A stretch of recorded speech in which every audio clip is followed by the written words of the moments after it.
Hello, and welcome back to another episode of The Letter. Last time, stuff happened. Luke confronted Ashton. We saw through his POV. Um, and Luke finally saw, he saw stuffed Kyoko, but they actually interrupted, and it does seem like, through our actions and deeds, Takako is not too interested in Luke, and she's about to kill us all. Now, I did mention in the last episode that I thought that this episode might be the finale just because of how the story felt, like how the progression felt. But like as soon as I ended the episode, I'm like, okay, let's just do a little resin tree.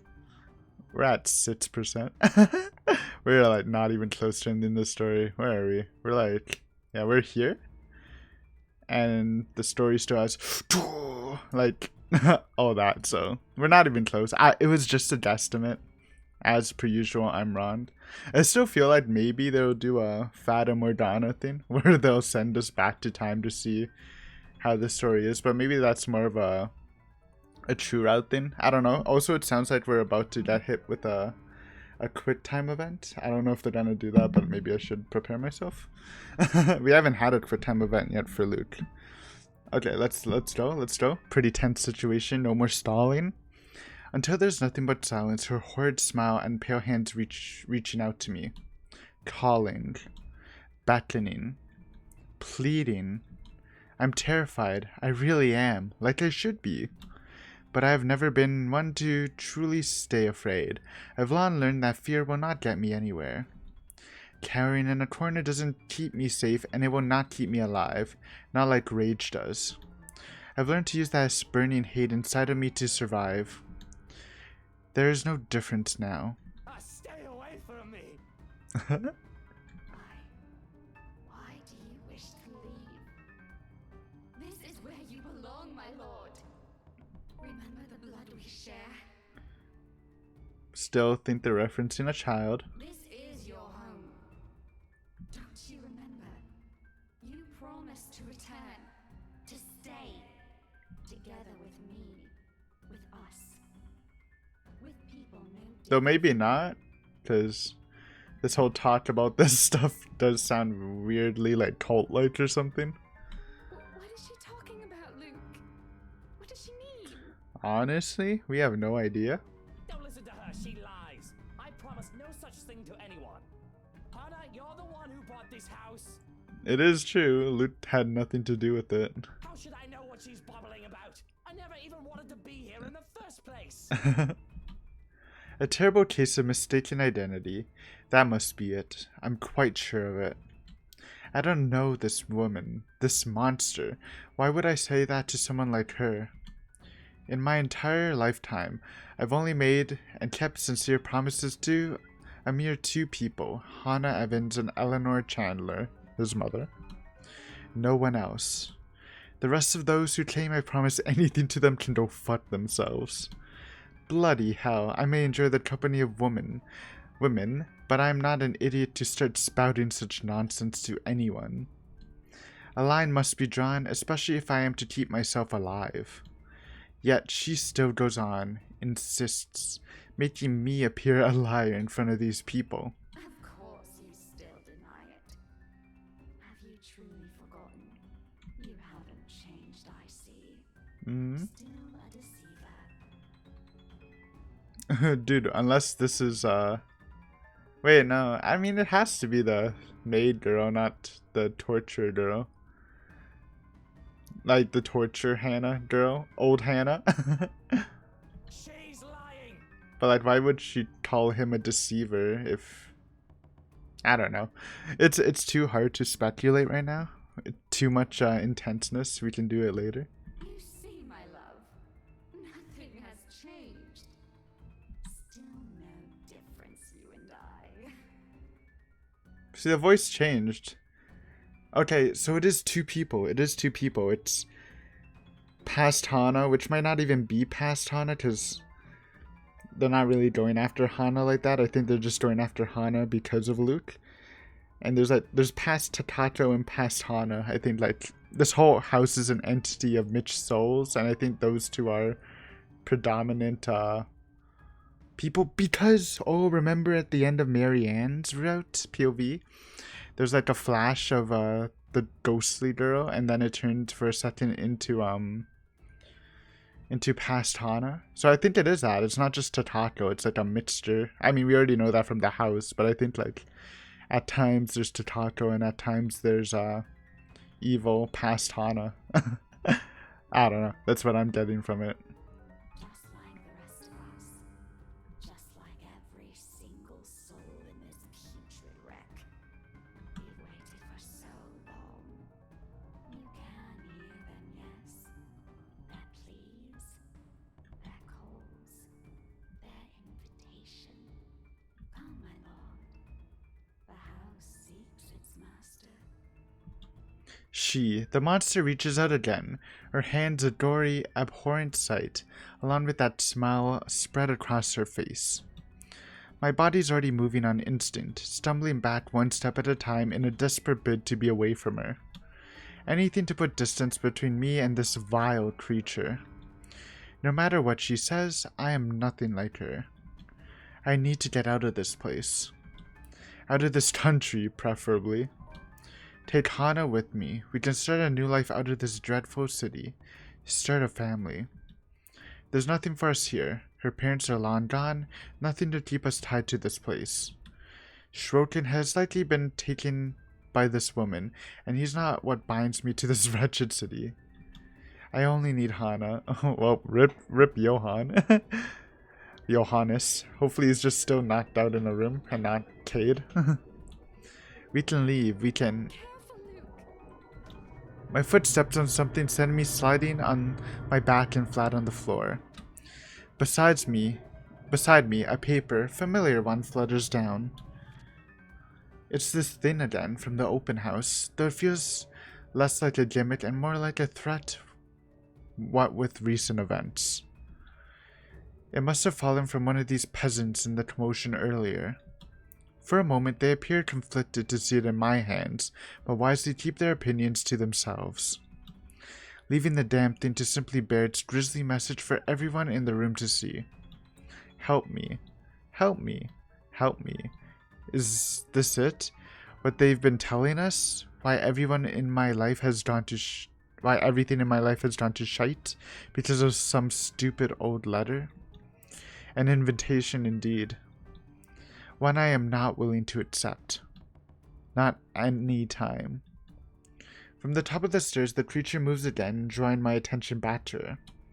Her gait remains slow and awkward as she walks forward, that smile never leaving her. But I won't give her the chance. I am not dying here. I certainly am not giving myself to a hideous creature like her either. Adrenaline kicks in, and despite panicked gasps and worried glances from Daisy's friends, I pay them no mind as I reach for the main door and... Without warning, it slams open, revealing not the mansion ground like I'm expecting. Before my mind can even comprehend what's happening, black tendrils have already coiled tightly around my limbs, dragging every person in the floor into the room. None of us even get to scream when darkness completely envelops us upon the doors closing. Understand where your place is now, my love. You belong here. Is it so difficult to grasp? I mean, Been waiting. if you can just explain normally, then maybe I can grasp it. There's a moment of panic when the feeling of the tendrils around my limbs finally dissipates. As soon as my eyes adjust to the darkness of the room and I'm on my feet, I'm reaching for my knife and holding it out, watching, waiting for every movement, using it as a way to put distance between me and these peasants. Who knows what they'll do? We're all desperate to get out of this house. There's only 7 of us in this room. 4 of them, friends at that. I cannot trust these people not to turn on me. Bloody hell, even Hana's giving me the same looks as them now. Though Mint has already gone loon, crouched in a corner and muttering to herself, you can't really say anyone's safe from her. If anything, she's the one I should watch out for. I cannot trust anyone. Not anymore. Not after this. Despite the pleading looks Lily shoots my way, while they huddled in the corner behind Steel and Feathers. But I have to remind myself that even people like her are capable of doing the unpleasant. She's only human after all. It's never an excuse. Why, even Hana has her cunning, manipulative moments, though she does it much subtler than I. Why else would Lily show this letter to us that day, if not to save herself? I guess that backfired on her now that she and her own friends, are also stuck here. I mean, to be fair, it was an accident, but you can definitely see from Lute's point of view why he would suspect Isabella to do that on purpose. Still, I have every right to be livid. Everything that I've built has fallen apart. All because these people came into our lives. You, all of you. Oh shit. This is all your fault. I mean, to be fair, the fact that they bought this house means even if he didn't see the letter, he'd probably still be fucked. But also, this is some showdown music again. If I'm dying to this bloody case, I'm taking you all down with me. Dude, I love slurred Luke voice. It sounds so nice. Put that knife down, Lucille. Don't call me Lucio in front of other people, Hana. Hey now, Mr. Wright. I know the situation ain't good, but we have to calm down. We're all in the same boat here. You shut your mouth. If it weren't for you, for this letter, for all of you, none of this would have happened. And blaming everyone in this room isn't going to get us out of this place. Please put that knife down, darling. You might hurt yourself. Are you taking their side? What was that? Oh, was that in game? You're also stuck in this nightmare, Buttercup. Sorry, what was that? Are you taking their side? Please put that knife down, darling. You might hurt yourself. 1 second. Okay, I'm bad. Sorry about the pause. Dude, I got jump scared. I don't know what that was. Hopefully that was in-game sound. It sounded like a metallic popping. But whatever. What about the children? Aren't you the least bit worried about them? That creature is out to get us, and you're still defending these people. I mean, teamwork? Come on, Luke. Obviously, he hasn't read Higurashi. He doesn't know the true power of friendship and teamwork. I'm not defending anyone, Luke. I'm just trying to be reasonable when you're clearly not. Oh, of course you're not. You're just the one who brought this bloody margin to begin with. If I didn't know any better, you did this on purpose. Based. Blame the wife. Why no? Why would I ever do that? This was only meant to be an anniversary gift. For you. For us. For the family we're going to have. Right, anniversary gift. Oh, here's your gift, darling. Oh, by the way, there's a curse included in that package. I hope that's all right. Dude, this Lute voice, he's popping off right now. Maybe best voice acting moment so far in the story. Are you really that eager to get rid of me, Hana? Besides maybe some Ashton and Isabella scenes. Because if that's what you've been meaning to do all this time, you might as well just put a knife in my back while I'm... You're about to get slapped, bro. Yeah, easy. Oh, well, I thought it was just trying to slap his face. She literally disarmed him. Now that's it. Suddenly, Hana steps up and slaps the knife away from my hand. Said knife slides uselessly under the table out of my reach. Before my mind registers what's happening, a sharp blow explodes in the side of my head, sending me reeling backwards. What the heck? Oh, fuck. Dude, I thought that was Ashton. Hana literally just punched the shit out of us. Oh, okay, that's actually such a good thumbnail. What the heck? Come on. Don't do something better than this. This is golden. She merely stands before me afterwards, without even batting an eye, glaring at me as if she might just rip my head off this instant. Sometimes I forget. Don't you dare, Luke. Don't you dare imply I've ever thought of you that way. That Hana is never the weak woman I believed her to be. Hana, Oh wait, how did I come to think of her as such? She used to be someone I can look up to, isn't she? When you look at her now, the way she stands tall facing a man like me, the same way she has done so all these years ago, I can't help but think that am I not responsible for taking that part of herself away from her? Enjoy your time as Miss Luke Wright. What a bunch of shit. Also, what? Miss Luke Wright, okay. I get it now. As more of an extension of him than like just taking the right name. Realizing this, I can only look away when she reaches up and places a hand on my face. Gone is the anger, and only a soft smile remains while she looks at me with a shine in her eyes. Move the mouse. The 7 years we've been together, I've only been nothing but a piece of shite to her. Yet here she is, still smiling at me the way she has done so many years ago. It's impossible not to feel like a complete and utter trash like this. She has an uncanny way of doing that to me, really, especially when she takes my hand in hers and places it right on her tummy. Right where 2 tiny babies are still growing. Ours. Love, look at me. We've already talked about this. If we are still going to do this, it has to be the 2 of us. I will stay with you, but things are going to have to change if we want this to work. We can't keep doubting each other like this. Dude, imagine if we took Marianne's advice. This whole story would be in a different direction. Not until we find a way out of here. That's why Miss Pink is immortal. She literally saved this marriage. I'm sure we can. Maybe they know something we don't. They don't know shit. You're going to rely on them for that? These peasants who brought this on us? Okay, Luke going straight back at it. I guess they can bring up the fact that when looking at the history, there was a person who looked a lot like Luke. Keep talking about us like that and see if any of us here will keep you out of this place. Okay, actual Miss voice line. Instead of saying, if any of us here will help you, she said, keep you. I'm judging. No, it doesn't matter, but still. Rebecca, stop! Miss Pink, please. All of you, stop this!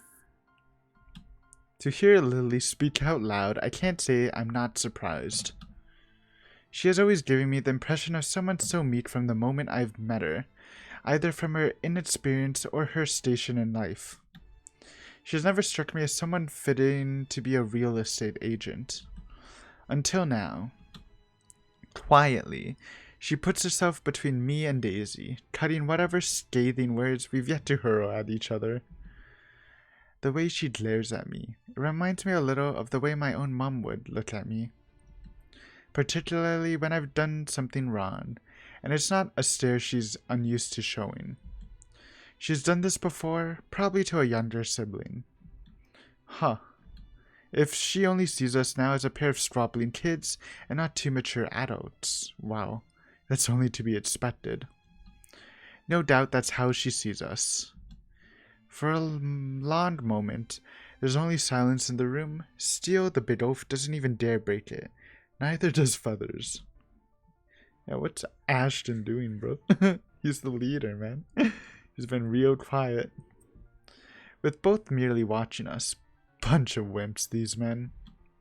Not that it matters when Lily starts speaking again, after some of the anger and tension has lifted from the room. Stop this, please! With or without that damn piece of paper, we... A deep breath. An exhale. And then she closes her eyes, a crease forming between her eyebrows while she grips her hand tightly in front of her. We still would have ended up in this mess. The atmosphere that descends into the room right after that. Admission is anything but pleasant. Can I call it that? An admission? It seems like it from the way her eyes nervously flit between her friends and I. She appears to know more than she lets on, and how she makes herself appear smaller after dropping that bomb on us doesn't sit quite well with me. And patience is something I don't have the luxury of having right now and bestowing upon other people. What else does this girl know? What else is she not telling us? Because from the looks of this, even her friends have no idea what she's talking about. I mean, I kind of know. But we kind of know. Too bad Marianne didn't bring it up that the letters are fake. But I don't know how Isabella knows this. Unwilling to wait, I grab her arm before she retreats without explanation, waving the letter still in my hand in front of her. Ow! Sir, you're hurting me! Hey, hands off her, right? Fuck off, Feathers. I have questions for your friend, and you better have the answers. Fuck off, Feathers. Luke, will you stop taking it out on every single person? Your friend is hiding something, Daisy. True. She struggles for a moment, but my hold eventually forces her to look up at me. Fear and uncertainty spreads across her features, especially when her eyes land on the damned paper. As much as I want to be considerate right now, I want answers. What do you mean, Lily? I'm not sure about it. Don't give me that. You know something.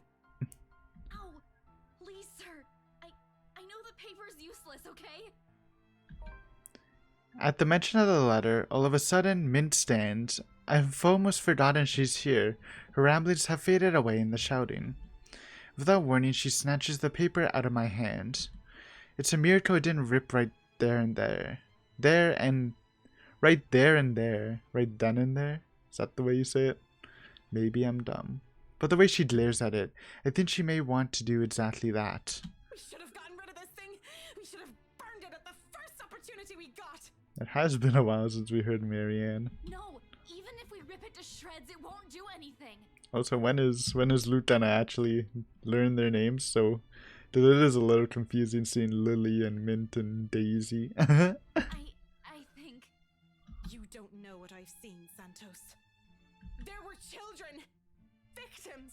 All because they had no idea what this thing will do to them! Okay, Marion, you're actually dumb if that's what you got from the video. I mean, I guess it's a traumatic experience, so you can't think properly, but like literally, they were talking about how creepy this letter is, and they had like red paint with them. Like, come on, bro. It's easy. Easy fake. Oh god, those poor souls! They were screaming and begging before she... Then what about those people they mentioned in the news lately? All those who died? My coworkers? The open house clients? None of them had seen it. Even Rose. Hey, Yet they're all dead. Rose definitely saw the letter? What are you even talking about? This is fake news? Fake news? Rose was the first person besides Isabella to see the letter. Hello? I should know. That letter has been with me since I picked it up. And I swear I didn't make copies of this thing. Even if I wanted to save myself, I wouldn't do that to my friends. Or anyone. Is that what the trip to BRC was for? Yes, I'm sorry. I couldn't tell you guys until I was certain. The secret tech. None of you believed me the first time. I had to find proof. And yet we're all here. Are you taking me for a fool, Lily? I have to go with whiskey on this. Who knows how many has already seen this before you... Marianne, you're actually throwing these people's lives away. She literally saw video evidence with people with red paint and paintbrushes and a letter. God damn it, dude. This cursed thing has to go! We would have ended up here either way. Also, I love how Marianne's telling Luke whiskey. Hopefully that doesn't bring up anything. I mean, I guess it doesn't matter in this situation. Maybe? I really don't know. Sir, please. All I know is that paper isn't the reason why all of this is happening. Oh, you know they're gonna give us a choice to side with Mint or Isabella. Mint, Marianne. Definitely going with Isabella, because that's literally just the truth. There's something else that... This place. What's up, bro? Steele's been quiet this entire time. That the sound of him talking, however whispered it is, still manages to catch us all off guard. We all pause, turning to him with, likely, the same questions in our eyes. What? I mean, I just remembered something a friend told me. Professor Andrew? You know, stuff about ghosts, or curses. I forgot what he said to Zach. Wasn't it something like you need to appease the ghost with a sacrifice or something? No, it might be something. What about this place, Zach? There's still a moment where he hesitates, but Lily urging eventually spurs him into speaking. Remember what I told you the last time you and Ash visited? A few days ago? You mean what Andrew told you? Those were just stories, Zach. It might John. even help. You can take all the help you can get right now. Don't be picky. Regardless, Steele pauses while he allows Lily to remember. Soon enough, whatever it is dawns on her, and her face lights up with something like hope. Of all things, in this nightmare, hope? Her head snaps up and she reaches for Steele's arm to give it a squeeze. A reassurance or a confirmation? The meaning is lost, even to Daisy, who glances at them baffled. Yeah, she's not part of... I mean, she's met with Andrew too. I mean, she knows him personally, but I mean, like, from what we've actually seen in the game. But, like, she never had that conversation like Isabella and Zachary have. Belle, what are you... Becca, it's this place. What? You mean, like, burn this place down? Well, we know that's gonna happen at the end. I still think we should get rid of this letter before we start thinking of destroying a place with some historical value. Okay, Marianne, stop throwing, man. She's drunk. What? No?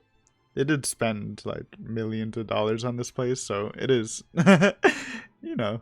We are not burning a multi-million Yeah. mansion, you peasants!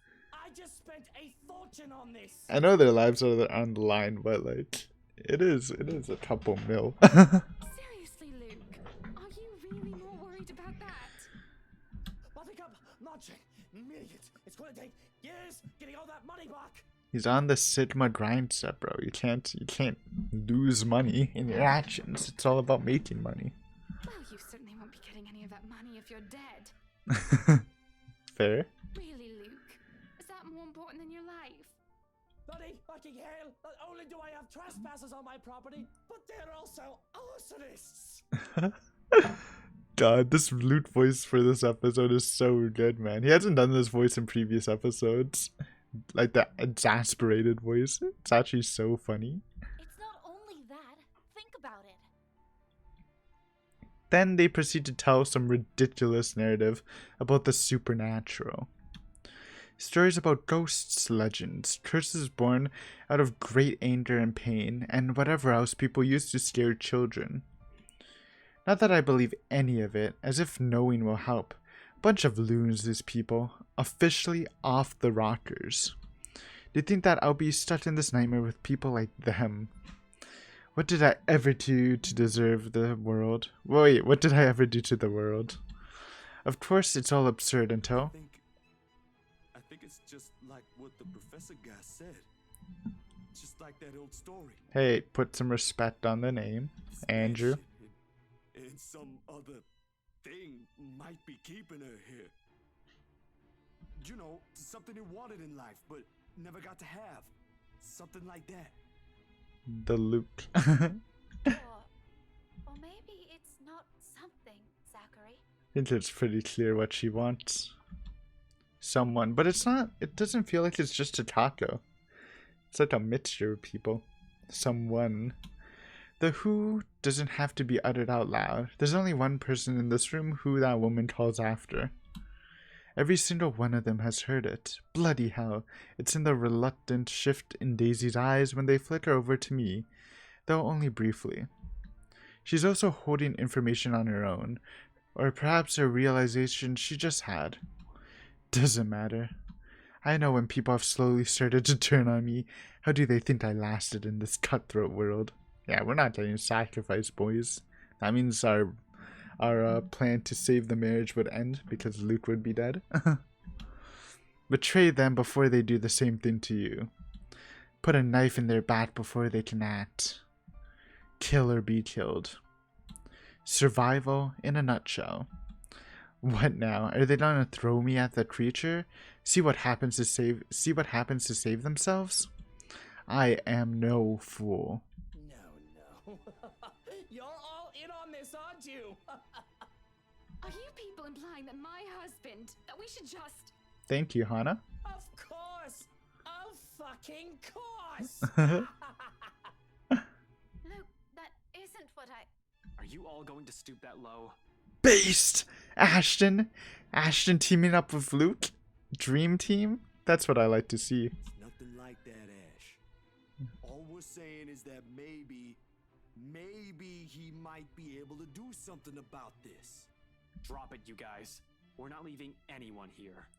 Thank you. But maybe there is something. Maybe we can have a peaceful resolution where Takako, we're just gonna call this multi-person Takako since it's way too hard to describe her.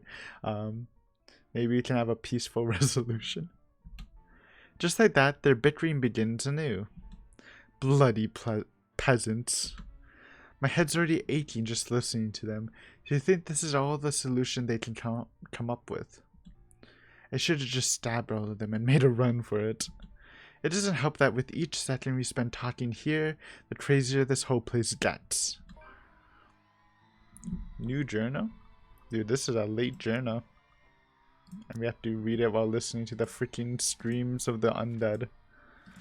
We love to hear it. Here we go. Furious, paranoid, and trapped in the mansion with people he barely knew, Luke Wright threatened to take them down with him. Luckily, before the hysterical man could harm anyone. The voices have become louder and somehow sounding more vicious. If the things in this room start floating, mark my words, I will fucking flip out. And they may not be thinking of it right now, but eventually they'll turn on me. Such is the nature of humans. Better find a way out of this place as soon as possible, if I want to stay alive. Fuck, I still have so much to do. None of our choices seem sound, but who knows? We don't understand a shite about this place. Might as well try everything, yeah? Whatever works. If I also have to be the one to make that bloody decision, so be it. Less room for errors with the only sane one doing the thinking. True. Luke is the only sane one. I mean, I think Hana's has her head pretty screwed on right now, to be fair. And Ashton's been... I assume Ashton's been analyzing the whole thing, since he's been really quiet. On the off chance I'm wrong, well, they suggested it. I decide to burn the mansion, not burn the letter. Burn the letter's actually throwing, but I will save. Anyways. I'm going to regret this, I will. But with these cries growing louder, this has become the easiest decision I have ever made. I'm getting tired of hearing her sobbing. Really, it's just irritating. Isn't she getting tired of it? Besides, someone has to act fast, think fast, and what else is the root cause of our problems but this place where the letter is found? No need to make things more complicated. It started here, why won't it end here? If what Lily has said is true, then there's all the more reason to destroy it. Put an end to this madness before someone thinks of putting this blasted place up in the market. When I get out of this place, I swear I'm seeing a bunch of people run that estate company to the ground if need be. I mean, it's already free falling. You don't need to put the handle grease on it. We spent millions, damn it. Millions! With a sigh and perhaps a heavy heart, I opened one of the drawers in my study table. Taking a bottle of liquor out for myself, then passing it on to every occupant in the room. They accept it, but not without a look of protest or a confused glance my way. It does shut them all up, so maybe I've done something good. Luke, this isn't the time. It's always a good time. It's always a good time. Even more when I pop the torch off the bottle and pour its contents on the floor. Well, what are you simpletons waiting for? We waste no time dousing the whole room, the smell of alcohol filling the air. If I didn't know any better, I'd say there's more eager to set this whole place on fire. And the blaze catches easily in this room when I set it alight, using the blasted paper as kindling. So you're burning the letter and the room. It's a double-double. With the whole place drenched with wine and all manner of things alcoholic I've been hiding from Hana, the small fire soon turns into an inferno. In a matter of seconds, we're out of the door. Oh, nice. But we're still in a maze. Maybe we can pick up Johannes if he's still chilling. Please, my boy. It doesn't exactly lead to where I'm hoping it will. Hello, train. Although ending up in the kitchen does give us more reason to play like a bunch of pyromaniacs. Fishing the liquor shots off the cupboards, we also do the same thing we've done to the study. We're burning it down, baby. Door after door, in every room we pass. Pouring bottle after bottle of expensive aged liquor and setting everything on fire, only leaving once the blaze has started in earnest. When we run out of liquor, we simply drop the bottle and take one off from many nooks I've stashed one. From many nooks I've stashed one. I hate that sentence. And there's no lack of it in here. The hard stuff, the short, the watered down kind. Gifts from distant relatives, friends, so-called friends, you name it. I've made sure there's always one within reach. How many of these things do you keep in this house? Don't be cheeky at a time like this. I always have a few bottles in the bedroom, you know, the parlor and the dining room. This is the true message of the game. Alcohol, it saves lives. You have problems, man. Well, isn't this the time to discuss them? Turns out it'll be useful now. That's what I'm saying, dude. Not to drown out my sorrows, but for this. Wonder of wonders. Though I suppose I can now say it has also saved my life. But there's no time for some introspection now, because with each room we pass and burn, the place also becomes easier to navigate. As if it's slowly righting itself. Returning to what it's supposed to be. Soon we finally find ourselves standing before the main door. The strong odor of burning wood, cloth, and varnish alike wafts from under the doors of the rooms we previously torched, slowly filling the hall with a thick black smoke. The blaze has also started in earnest in every part of the house. I can already feel the heat seeping in from the rooms I've set aflame. In a matter of minutes, flames will engulf the whole house. Fittingly, that is when she appears again before us. Like what we've done with the place. Watching us from atop the stairs while her world goes up in flames around her. However, what catches my eyes is that expression on her face. Not the vile smile I've already grown accustomed to, or the one where her eyes gleam with complete hatred. This one, forlorn, is the only word I can think of to describe it. No, please. Help me. Help me, please. Can the dead still feel? Can she hear us, or is that merely another one of her tricks to trap us in this nightmare? Like this, however, she seems almost like the woman she used to be. And I don't waste any time pondering over it. Now with the exit just a few steps away. It's not your route, honey. The door finally opens, and through it I can glimpse the world outside. Safety. However, I do turn, if only to see the last of her. A farewell more than anything. For all her attempts to lure me, draw me in, her wishes to be with me, she does not stop me when I finally run from this horrid place. Quietly, she disappears. Nice. Oh my god, I thought that would be harder than it is. Watching a multi-million pound house burn before me, for some reason there's nothing about this that bothers me. Maybe it's not the one last look on her face that has changed it. Maybe it's what I've seen and heard inside. Also, you know, we've called that the mansion will burn. I mean, they did like do a million foreshadowing clues about it, but glad I'm right about one thing at least. I don't think we're gonna Fata Morgana unless oh yeah, we're literally done the game. What the heck, dude? We had so much shit. Oh look at look at that straight fucking line, bro. this is the true route, and we just went straight to the end. 6% done. Oh wait, you like hard pivot? I guess that's if we burn the letter. We probably go here, and then we lose the game because Marianne's trolling. Good shit though. Good shit. We love to see it. Anyways, this is the finale, dude. I'm a miracle maker, man. I called it.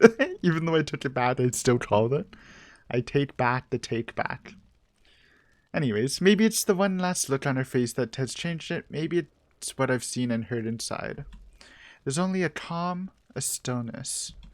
The same hush that comes after a terrible storm has swept the countryside.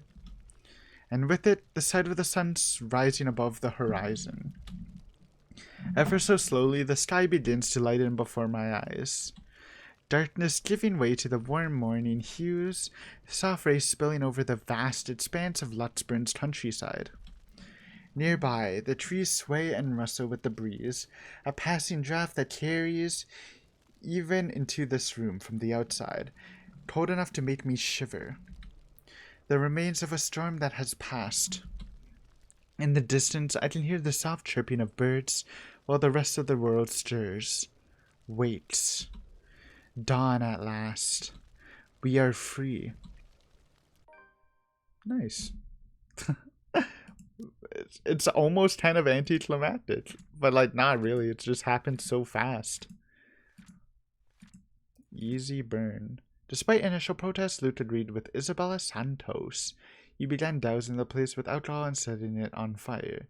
Sure enough, as the flames slowly engulfed the place, it returned to its original state, freeing them. Outside, at the first light of dawn, the mansion burned to the ground before their eyes. It's over.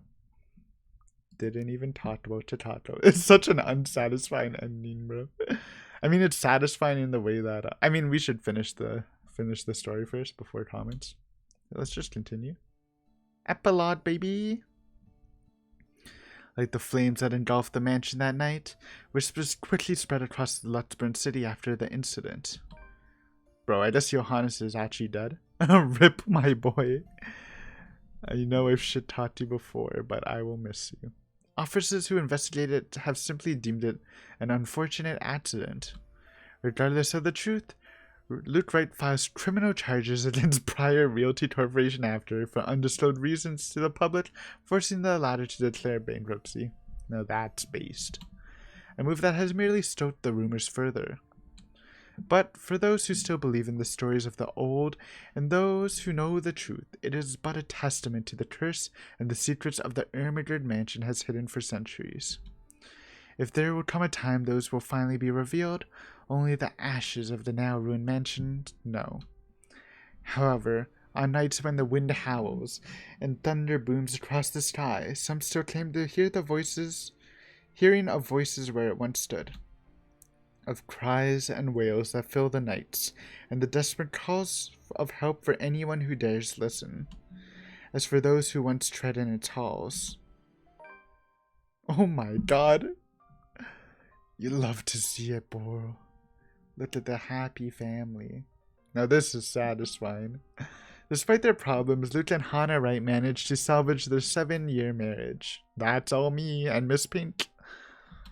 Now without its fair share of challenges, of course, especially for Luke. But for the sake of their children, he tries, although the man still fears fatherhood, afraid of becoming like his father was to him. However, with a little help from Hannah, he eventually comes around, especially when the twins are born. He's still far from being a good father. He thinks he will never be.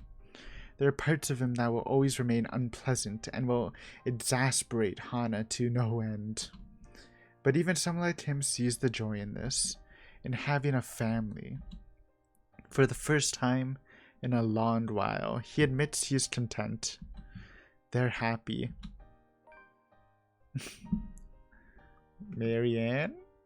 I mean, there's a good chance we're using the Luke one, unless Miss Pink or Ashton and Isabella pop off on theirs. Months after her recovery, Marianne McCullough heads back to her homeland, ready to close a chapter of the past she has left hanging for so long. There she visits Lorraine's grave asking for forgiveness. I wonder if this changes depending on character choices. Probably.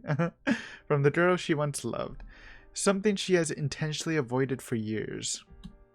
Although the terror of what she has witnessed inside the Ermengarde mansion still clings to her, she bravely chooses to move on from it. Turning a new leaf by focusing a new branch of her interior design company and leaving her interior design company at Lutzburn in the hands of her secretary instead.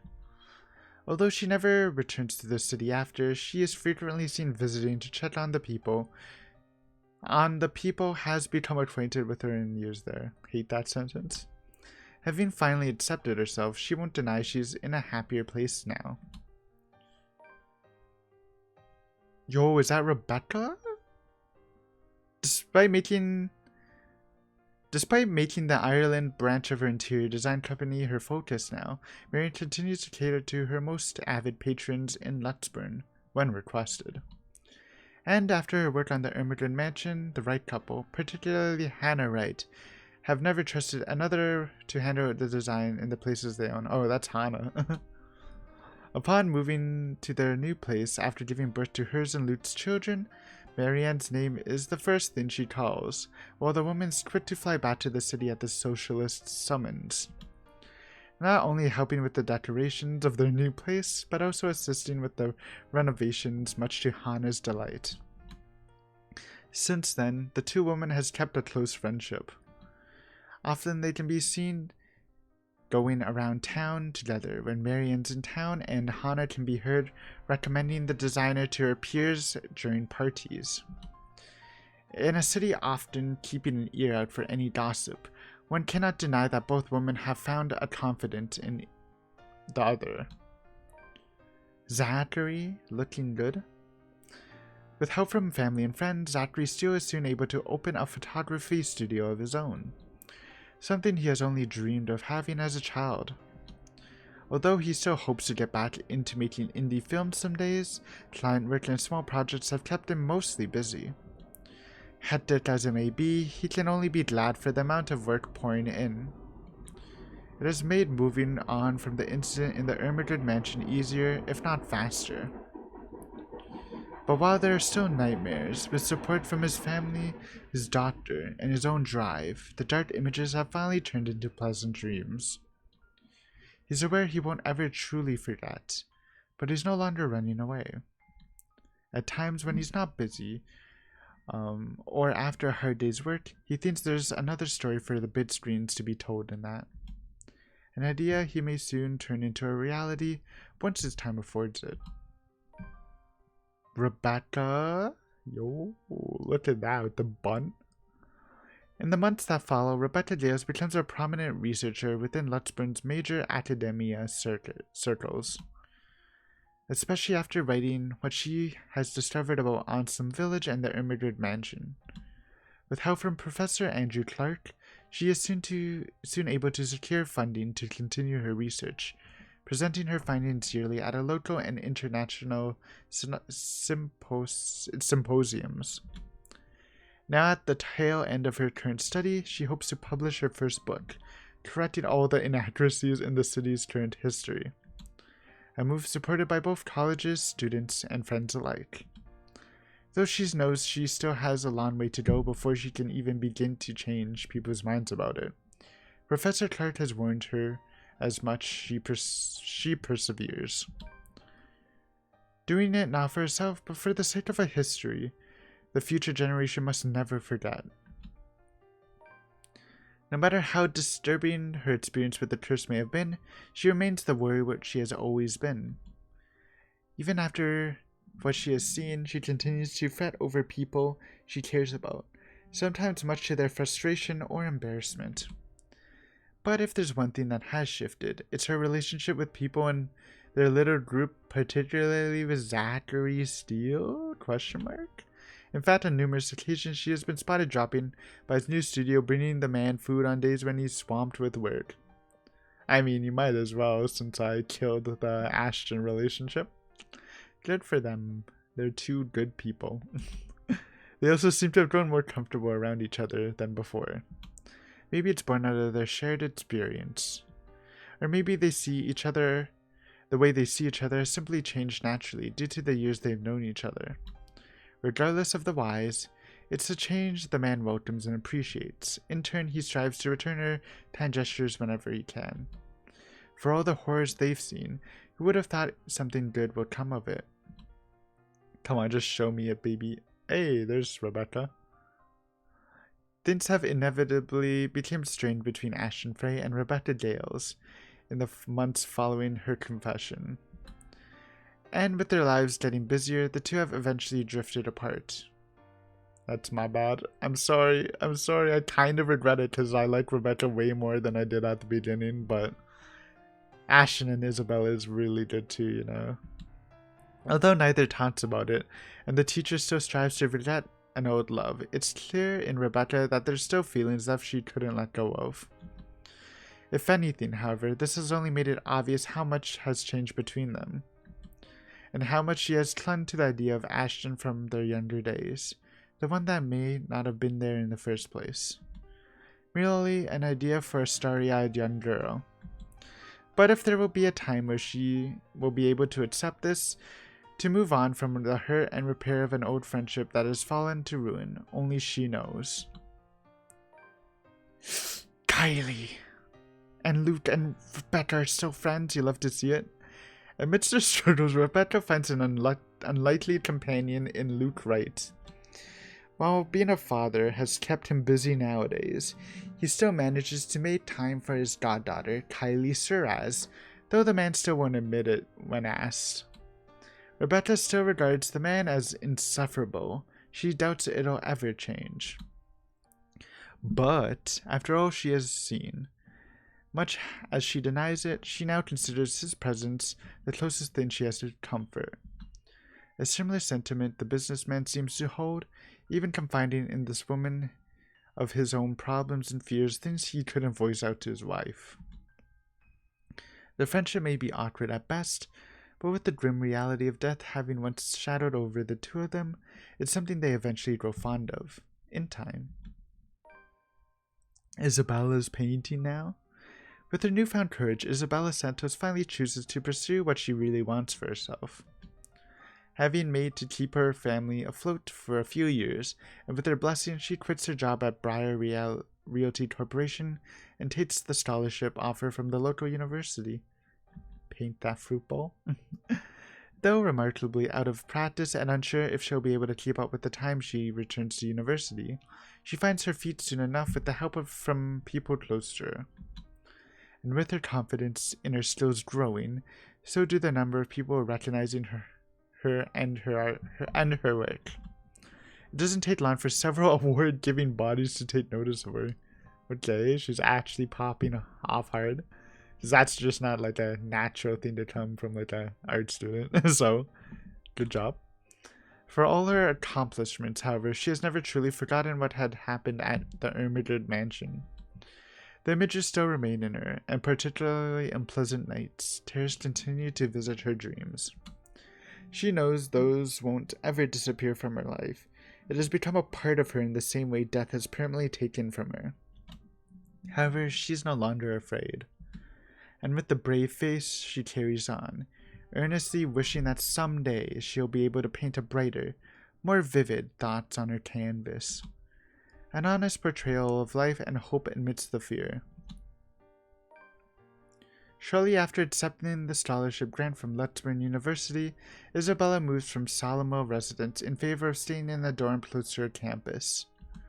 Although she makes the decision out of convenience, she won't deny also doing it out of a desire to avoid another awkward encounter with Rebecca Gales. I did kind of taint their friendship a bit. Following the aftermath of the course, the relationship between the two girls have turned lukewarm at best. My bad. I mean, it's not even that bad. Come on. It's a little rough. I wish I could have matched it. But yeah. I mean, the Rebecca Zachary thing isn't actually even that high. Huh. Damn. In the end, we've only managed to match Ashton and Isabella. Look how close we were with Rebecca, Luke, and Rebecca Hanna. Oh well. While no harsh words have been exchanged yet, their wordless silences since the incidents has only pushed them further apart. Come on, game, it's the epilogue. Can't make basic mistakes like that. Isabella leaves her home of 5 years with a heavy heart. And even though she has jokingly complained about Rebecca's bossy attitude in the past, she confesses missing the woman's fussing. Despite their tense partings, she still carries hope they will one day be able to fix whatever has come between them. AKA Ashton. But if there's will be a chance for it, it's a question they both asked until now. What the? More than a year later, once everything in their respective lives have settled, Zachary Steele and Isabella Santos finally hold their first exhibit together. A project that has been in the making for almost 2 years, after the photographer casually brought it up to the other artist. While merely intended as a small event, it has been surprisingly attended by several members of the Lutzburn upper class and art enthusiasts. Although only a few of the pieces have been meant for sale, the show has brought prominence to Zachary and Isabella's name in the city art scene. It has since been followed by several other exhibits by the two, both in and out of the city. Currently, they are planning to hold their first show overseas. Yo, love to see it. Yet, even with this unexpected, overwhelming fame, friendship between the two has remained strong. Theirs, after all, is a bond that goes beyond being mere partners in a small project. He's her family as much as she is his. Dude, rip for Rebecca. I really fucked it up. She has like no friends. I mean, besides her and Zachary. I managed to keep that friendship alive and strengthen it a little bit. Oh, Marianne. Well, she's aware that she still has plenty of ways to go. Getting back to school has also opened a lot of opportunities for Isabella. At times, part-time work has started to come in droves, and she's able to support herself financially through her art alone. Something she has only dreamed of as a child. And when the clients are generous enough, she is able to send money back home as well, despite her family's reassurances. One such client is Marianne McCullough's interior design company, who frequently commissions her for murals after the woman has learned of her skill. Though at times she finds it difficult to keep up with the interior designer's standard for quality, it's a job and a challenge she's only too happy to accept if it means doing what she loves. Okay, Ashton time, baby. I'm excited for this. Following his success in bringing several major cases to a close, Ashton Frey receives a recommendation for a transfer to Lutzburn's lead agency against organized crimes. An endorsement eagerly backed by the newly appointed successor to the late Chief Inspector Lee, Abigail Harris. Dude, we heard of Abigail before. Just mentioned, though, never talked to her. Knowing he'll have more resources, leeway, and a bigger chance at ultimately bringing Luke right to Justin Ashton Frey accepts, come on, bro, you've been through so much together. Don't bring my boy down. He's just living his father life. He still warns people close to him against Wright and his associates, but only a friendly reminder now, more than anything.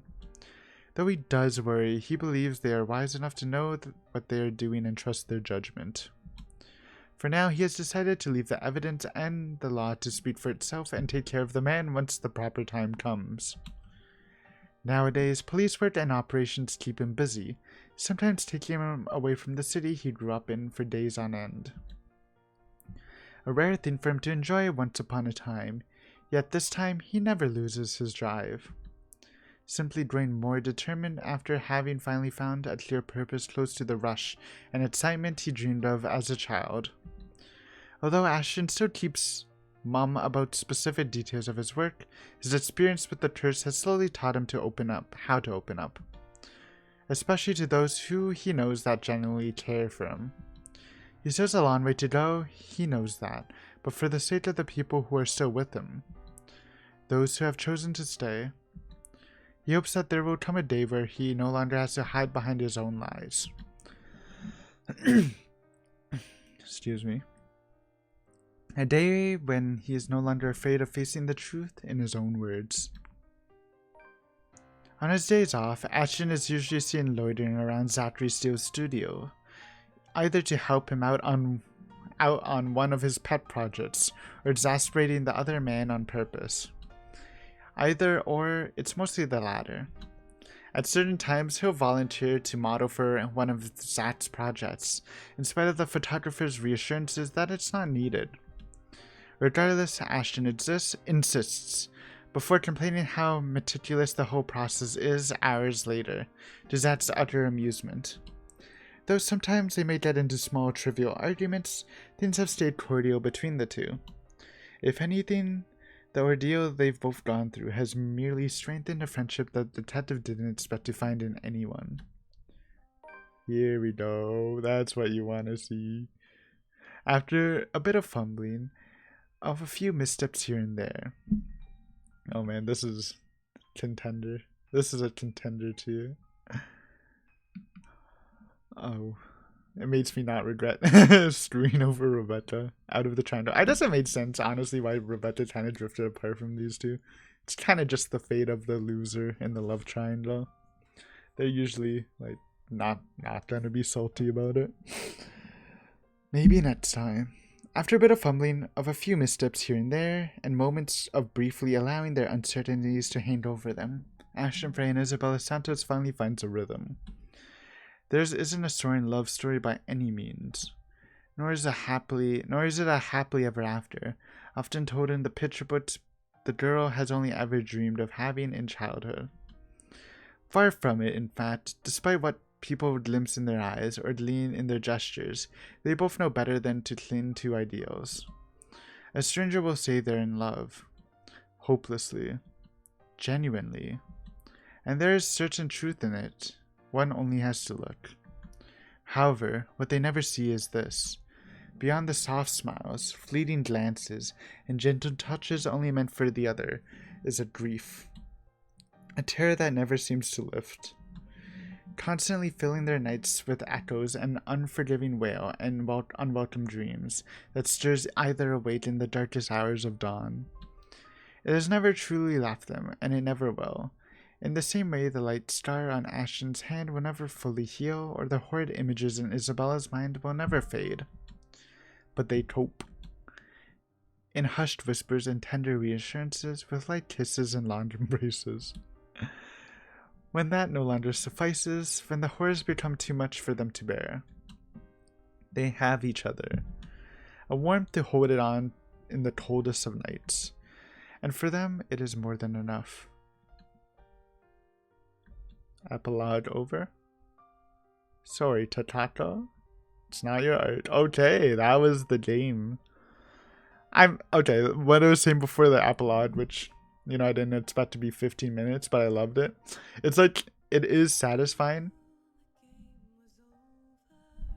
Sorry, we need to jam out a bit. Respect the jams. We can talk quickly after. But just a reminder, a review is coming out of the game, as for every series, so full thoughts and stuff will be there. Next Tuesday or Thursday, whenever this is uploaded.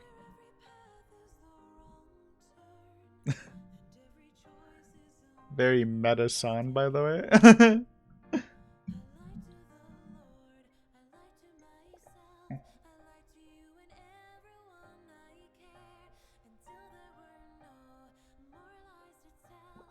Surez. Someone got a name insert? One of the creators. Kylie.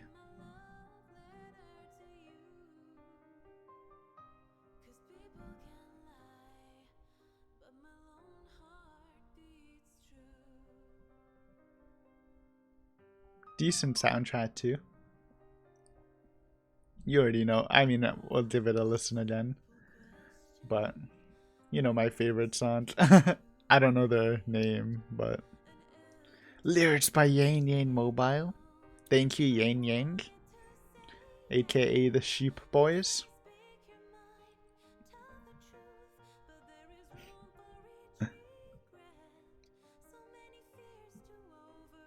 The song is actually just like a song about choices in visual novels, I swear. Well, kind of. It was in the beginning. It's kind of a bop. Train, you're actually ruining it. But that's okay. Backers, kit started. Shout out to all these people. You know, without them, this game wouldn't have been the game it is. So, I appreciate them all. This game's actually awesome, and we didn't even like clear probably half of it. But this is dubbed the Aiden route, okay? Maybe in the future another route will happen, though probably not for a long while.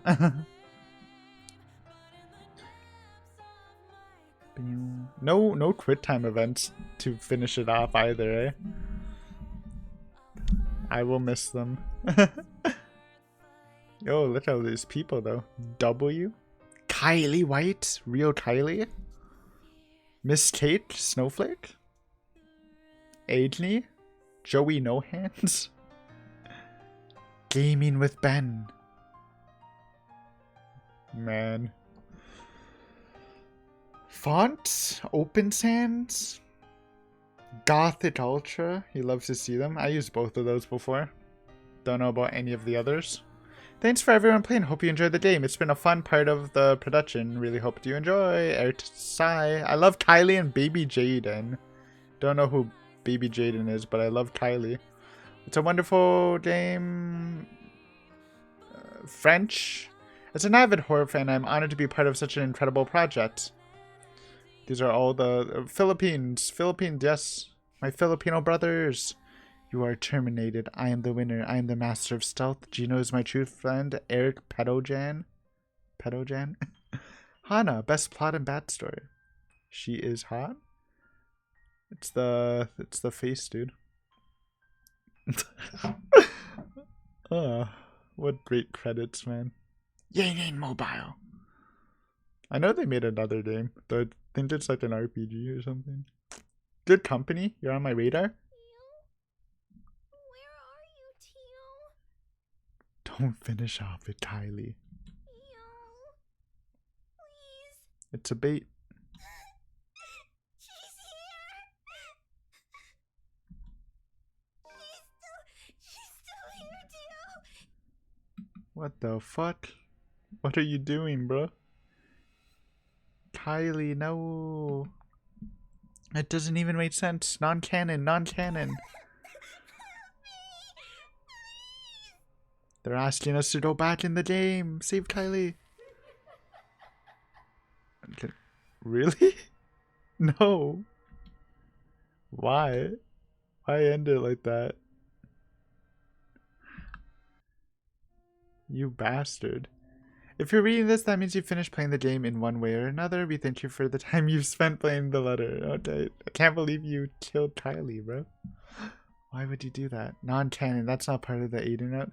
This game is our passion project more than anything, and we sincerely hope we delivered in bringing you a one-of-the-kind visual novel experience. You definitely have, actually. Like, if we're just going points by unique experiences, this is definitely, like... I don't think I've ever played a visual novel quite like this, so... Great. The latter is the first of many visual novels coming from us. If you liked what we did with the game and you'd like to support us, please take some time to click on the button below to find out. Maybe one day, sheep boys. And that will conclude the Aiden route. Okay, we can finally finish our thoughts, what I was gonna say. It's satisfying because I actually really enjoy the character endings, but it's like not satisfying because we don't know what the fuck was going on with the mansion and Tatato in the end.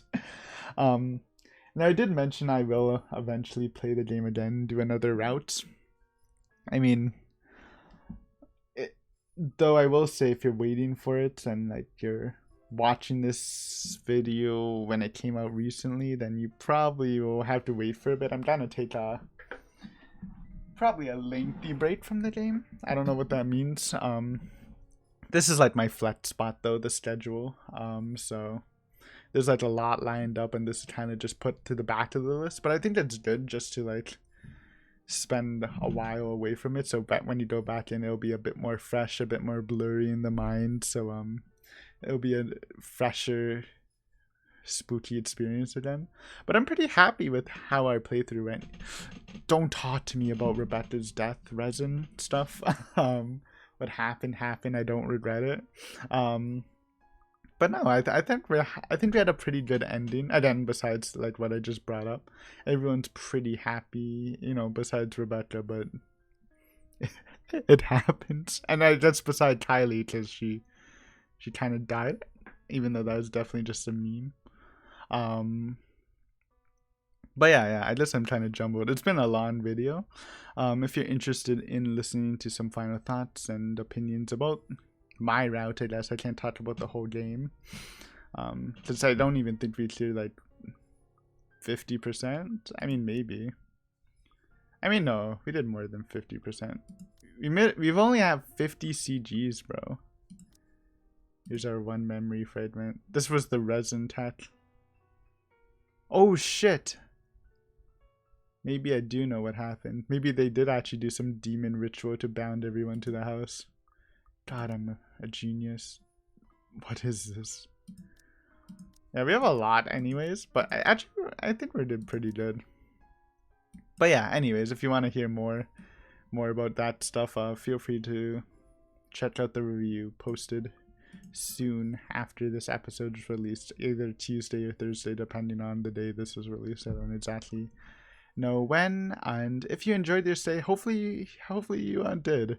This was a very long playthrough. It was extremely fun. I definitely enjoyed myself, and yeah, if you really enjoyed your stay and, you know, maybe you enjoyed me, feel free to check out the channel. We have a lot of other stuff, both in the visual novel and horror department, so maybe you can find something you like. But if not, anyways, it's just big thank you, because it's a long series. So yeah, thanks for watching. Hopefully you enjoyed, and maybe I'll see you again next time. Bye. Final bye for the letter. Until the next route.